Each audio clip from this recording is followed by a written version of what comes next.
Eurozone retail sales unexpectedly fall in September.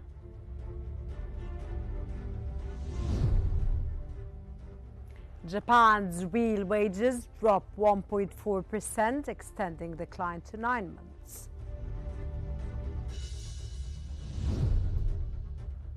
And Egypt and Qatar signed $29.7 billion deal for coastal mega project.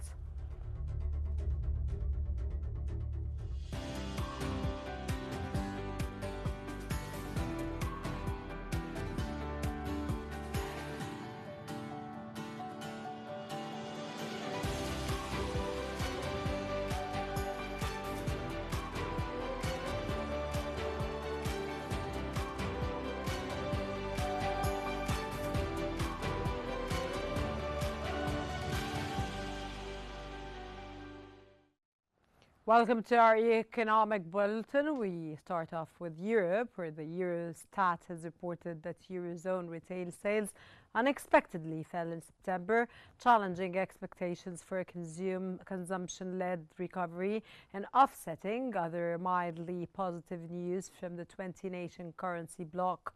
Retail trade slipped 0.1% in September, missing expectations for a 0.2% gain, though annual sales rose 1.0%, matching forecasts. Germany saw a 0.2% monthly increase in retail sales, and Spain gained 0.4%, while Italy, France and the Netherlands recorded declines. Eurostat also said that non-food sales fell 0.2%, fuel sales dropped 1.0%, and food sales were flat.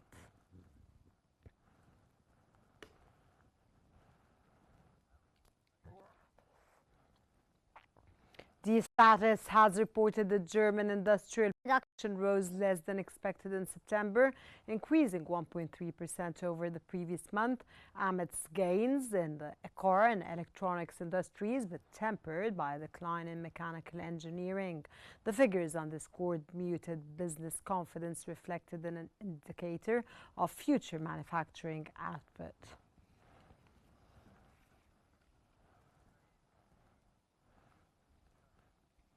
The German Chamber of Commerce has revealed that the economy is expected to stagnate this year after 2 years of contraction, with tepid growth of 0.7% forecast in 2026. Its projections were more pessimistic than those of the government, which foresees 0.2% this year and 1.3% next.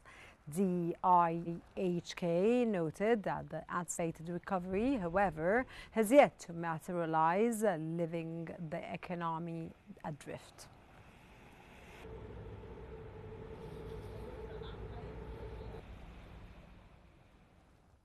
The Statistics Office has reported that Sweden's consumer price index rose by 0.9% in October, unchanged from the previous month, but slightly higher than forecasts. The consumer price index with a fixed interest rate was also unchanged at 3.1%. Core inflation, measured as CPIF excluding energy, rose from 2.7% in September to 2.8% in October.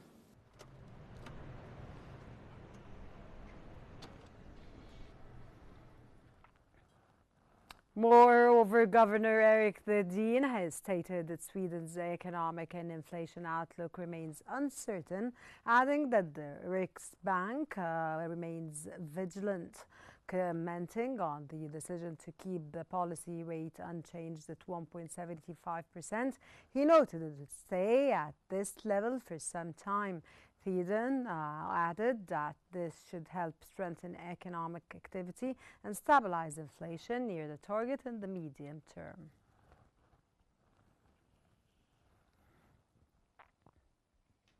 And moving on to Asia, where Japan's real wages fell 1.4% in September, marking the ninth straight monthly decline as inflation outpaced pay growth. Government data showed that nominal wages rose 1.9%, while consumer prices climbed 3.4%. The Bank of Japan, which kept rates unchanged last week, said future wages trends will be key to any rate hike decision. Labor unions Rengo and UAE Zensen are targeting 5 to 6% pay increases in next year's wage talks amidst continued pressure on household purchasing power.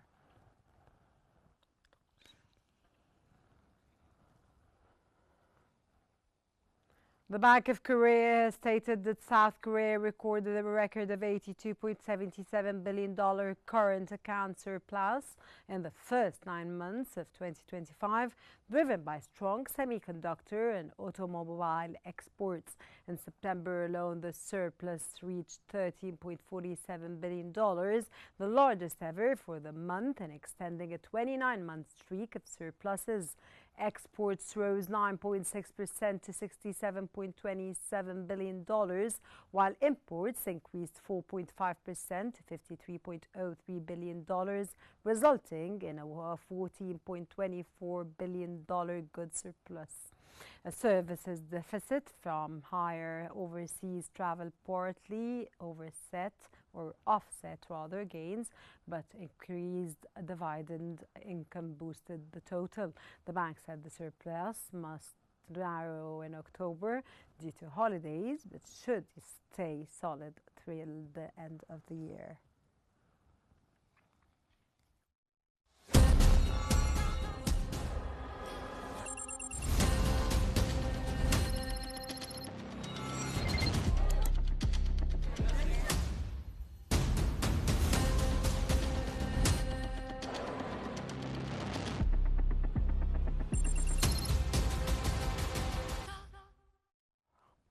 On interest rates, the Bank of England has kept interest rates on hold at 4%.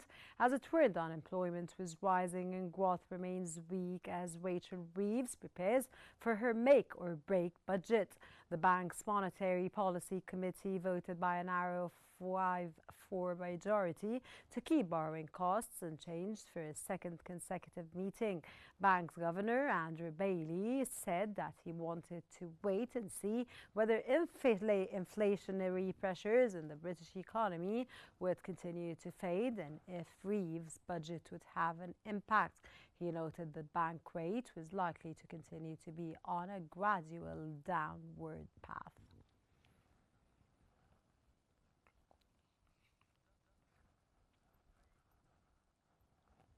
Norway's central bank has kept its policy interest rate on hold at 4.0% to combat inflation. The bank cited no hurry to cut even if further easing was likely in the year ahead. Norges Bank Governor Ida Wolden Banch stated that inflation has come down quite significantly from the peak, but it's still too high. It's above the bank's target. She also added that it will take some time before it is appropriate to lower the rates.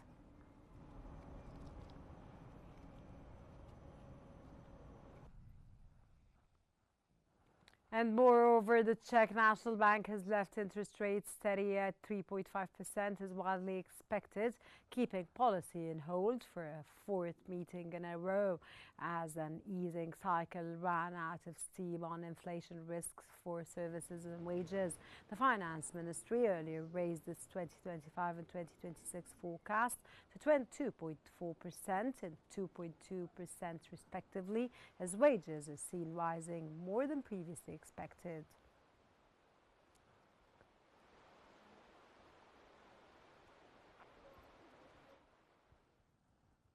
Bank Negara Malaysia has kept the benchmark rate unchanged at 2.75%, citing solid economic growth despite global trade tensions. The bank noted that at the current OPR level, the Monetary Policy Committee views monetary policy as appropriate and supportive of growth amidst price stability. The bank added that it will continue monitoring developments and evaluating risks to the domestic growth and inflation outlook.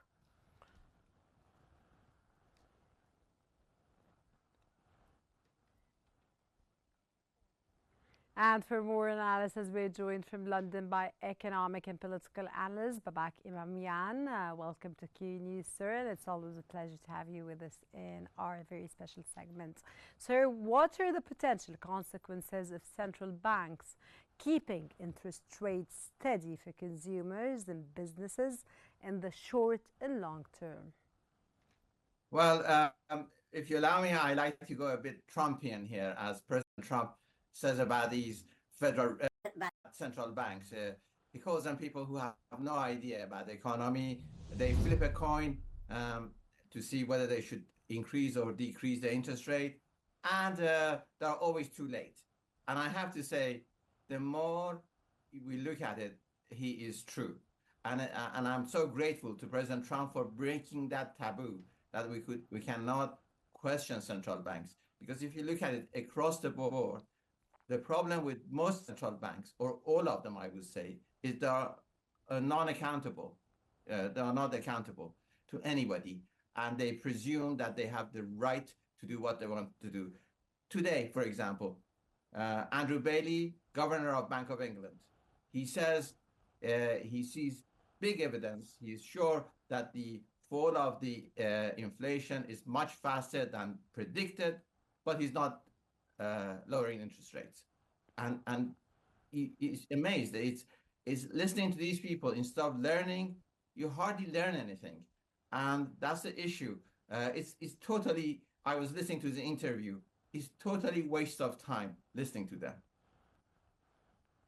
Sir, how does holding interest rates affect inflation expectations and overall economic confidence in different countries? Well, if we look at inflation, the 80% cause of inflation, high inflation, is high energy cost. And then majority of the 20% is high cost of borrowing. So today as Bank of England, they never address the causes. They never mention anything about high energy cost or what we can do to lower high energy costs. What if there are any policies to lower that? And also, the bank did not take any responsibility by keeping the cost of money, the cost of borrowing high. They are actually contributing to the inflation. The problem is we have too much information and too much statistics. If you listen to them, they show you like 12 to 15 charts, and none of it makes sense. If you go back 30, 40 years ago, there were just two figures for the economy: the number of house transactions and the number of new car registration every year. That's all was needed to understand the heat, the temperature of the economy. So how many houses are bought and sold every year, and how many new cars are bought. The reason why these two were so important, because the largest items any individual buys is first a car, then first is a house, then it's a car. The third one would be weddings. How many weddings you have per year? Otherwise, everything else that an individual purchases is less than £1,000. And that's all you needed.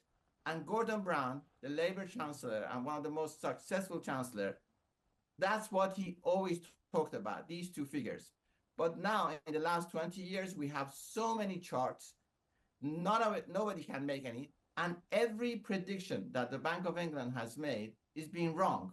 And they sit there with their hands like this, the way they talk like they know all the answers, yet they're not accountable, and they get every prediction wrong.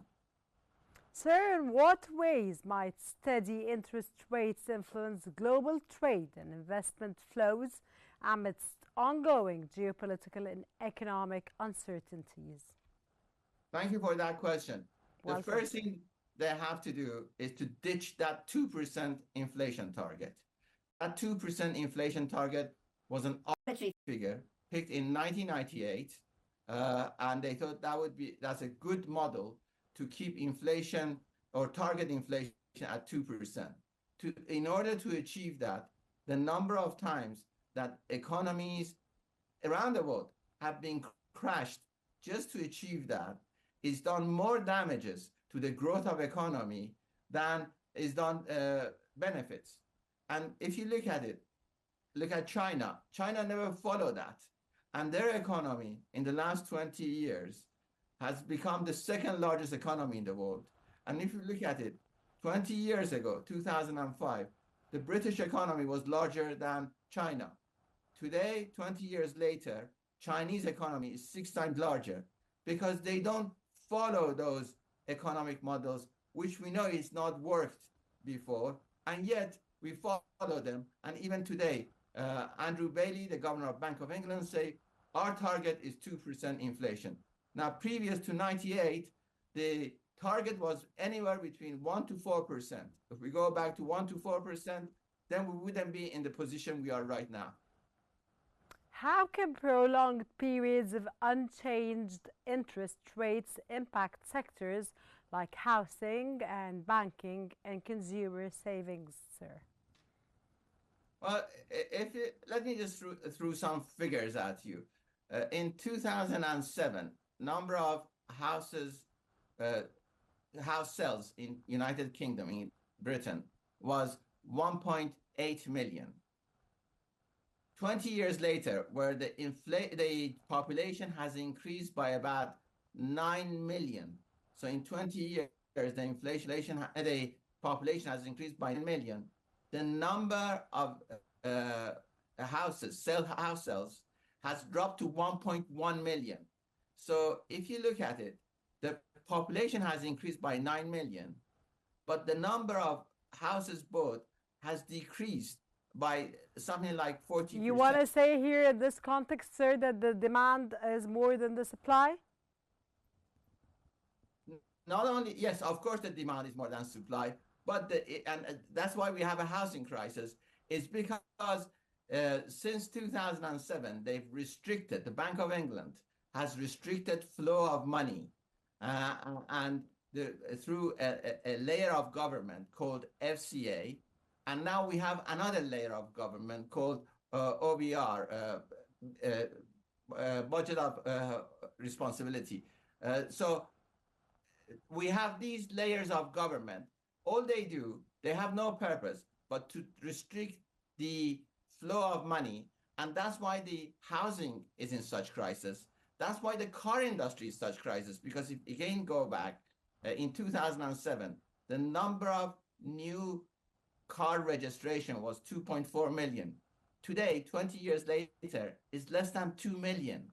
So, and again, I go back, the population has increased by 9 million. The consumption has increased by 9 million, but it has decreased by that. Again, I go back to FCA and Office of Budget Responsibility, OBR, which in last 20 years, they've created more layers of government, more bureaucracy, and that's why the economy is not going anywhere.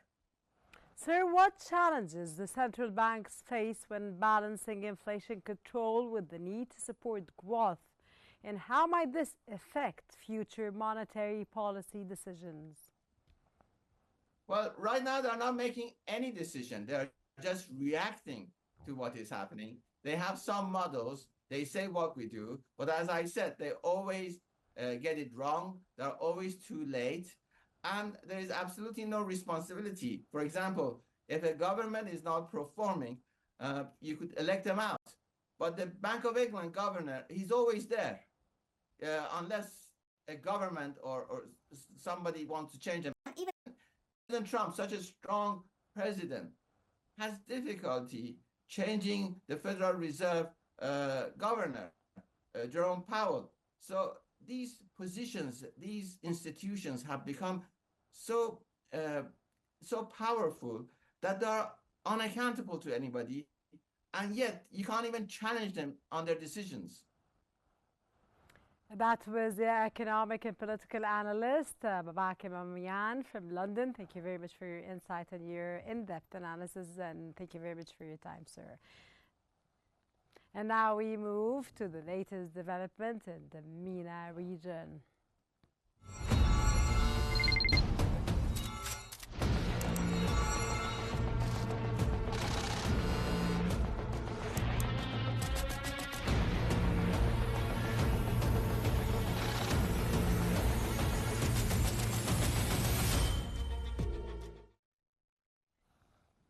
Egypt and Qatar have signed a major partnership to develop the $29.7 billion Alam al-Ram luxury real estate and tourism project on Egypt's Mediterranean coast, part of Doha's $7.5 billion investment pledge to Cairo. Prime Minister Mustafa Madbouli said Qatar will pay $3.5 billion in December for the land, a payment that Finance Minister Ahmed Kojak confirmed will come as fresh FDI to help reduce Egypt's debt. Developed by Qatari Dair, the real estate arm of Doha's Sovereign Wealth Fund, the project will feature golf courses, marinas and housing along a 7-kilometer coastline about 480 kilometers northwest of Cairo. Egypt will also receive $1.8 billion in housing units and 15% of profit once the ARC recovers its costs.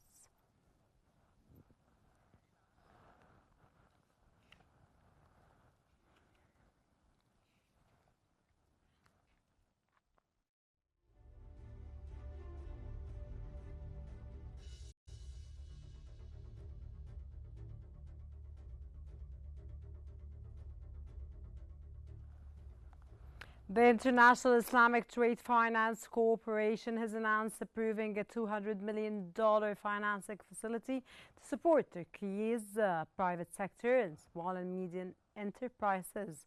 SMEs.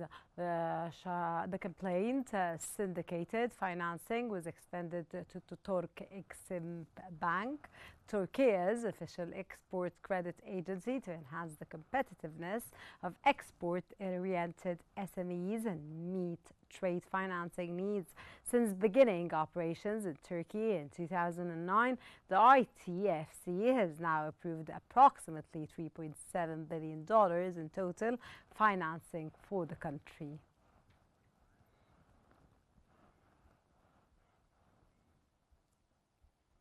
As for further analysis in Egypt and Qatar agreements in tourism sector in Egypt, we're joined from Cairo by tourism expert Mr. Ahmed Badr. Welcome to Qnews, and it's a pleasure to have you with us today, sir. How will the Alam al-Ram project transform Egypt's tourism sector, especially in positioning the Mediterranean coast as a world-class luxury destination, sir? Well, first of all, thank you very much for having me, and good evening to you and all the audience. My pleasure. Well, yeah, about this project and all other projects on the Mediterranean, we know the Mediterranean is a destination for all the, as we say, rich people of the world. On the other side of the Mediterranean, I mean south of Europe. For years and years and years, our beautiful north coast, which is, I have to say, it's much beautiful and much nicer, and the water is definitely nicer, and the sand is nicer than the other parts, with all due respect to them. It was just used for 2-3 months maximum per year for Egyptians. But I have to say, personally, I felt really bad about this. Why did you feel bad about it, sir? Because we just used it for 2 months or 3 months during the year, and not using it throughout the year. That's what makes me feel bad, because I saw the other side, it's working throughout the year, not just 2 or 3 months a year. That's it. So because I know the potential and the beauty of this area of our North Coast. So I always was dreaming of having the North Coast working throughout the year, which is happening right now, starting with the new Alamein city, which is built to be working throughout the year. I mean, we needed cities like Alexandria. Alexandria is a city, Rashid, Port Said, they're all working cities throughout the year, not just 2 or 3 months. So with these projects, with the new Alamein city, with all the attractions that are being built and done, definitely we can attract tourism to this area, not just in summertime, but hopefully soon it will be throughout the year, even winter time, summertime. We can have attractions, things like amusement parks. We can do concerts. We can do international fairs. We can do international exhibitions. This will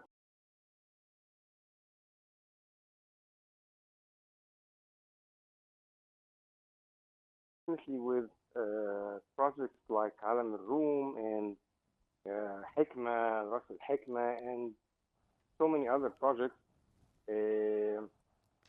Now we start to see travelers coming to this beautiful area in findings that were not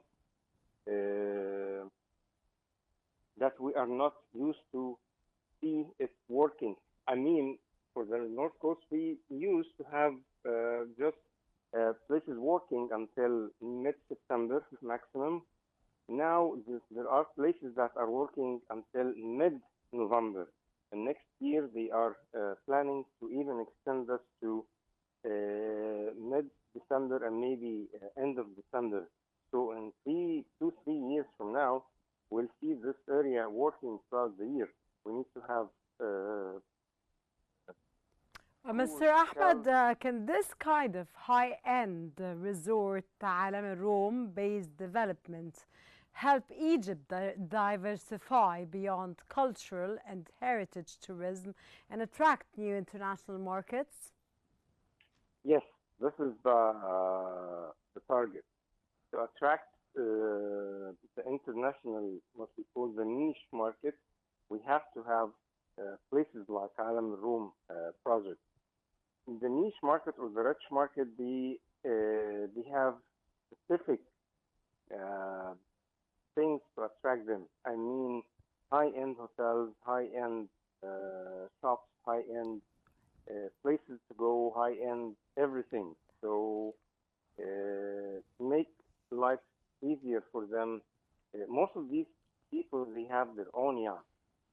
So they travel throughout the Mediterranean with their yachts and making life easier for them to come and see and stay in places like that, and also offer them trips to Cairo, which is just 3-4 hours away from there, maybe through Alamein Airport or hopefully soon Ras Al Hikma Airport. Why don't we have helicopters for them to take them from there, coming to Cairo, spend the day, then fly back? This is what this market is looking for. So yes, this is what we exactly need, because again, this niche market, they have the ability to, for just one, to spend maybe 10 or 20 times more than an average traveler. So this is what we exactly need, and this will put Egypt on the map for the luxury travel market. Sir, we cannot have you ask about the Grand Egyptian Museum. What does the high volume of visitors at the gem opening signal about Egypt's current attractiveness as a global tourism destination? Well, the gym, since it was announced many years ago, it was everybody was asking us in the travel industry when it's going to open. Everybody was really anticipating to see it, and especially in the last 3-4 years when it was supposed to be open, 3-4 years again. Then for the Mr. Ahmed Badr, I'm very sorry we're out of time, and of course we will be making with you more and more interviews to know more. Tourism expert, thank you very much for your valuable knowledge and intellectual knowledge and your time and insights and analysis. I can't thank you enough for your time, sir, and thank you very much. And back to our news. Sudan's central bank has issued the new £2,500 banknotes as part of efforts to protect the national currency and ensure economic stability. The £2,000 note features the ancient temple and Sudan's livestock heritage, while the £500 note depicts the old Republican Palace and the meeting of the two Niles. Both notes incorporate advanced security features, including watermarks, tactical marks for the visual impaired, and anti-counterfeiting elements.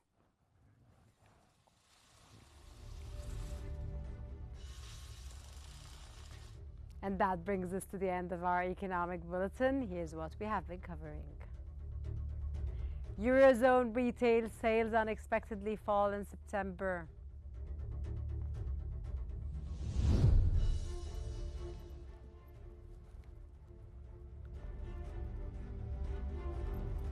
Japan's real wages drop 1.4%, extending decline to 9 months.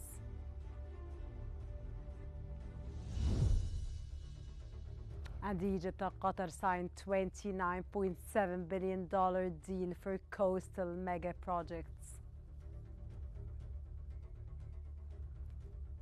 This concludes our economic bulletin. Don't forget to follow Qnews on YouTube, Facebook, X, Instagram, TikTok at QNewsEG to stay informed. Thank you very much for watching, and stay tuned for more updates on Qnews. And we have to hear from this note, thank, of course, the team of the Economic Bulletin. Thank you very much.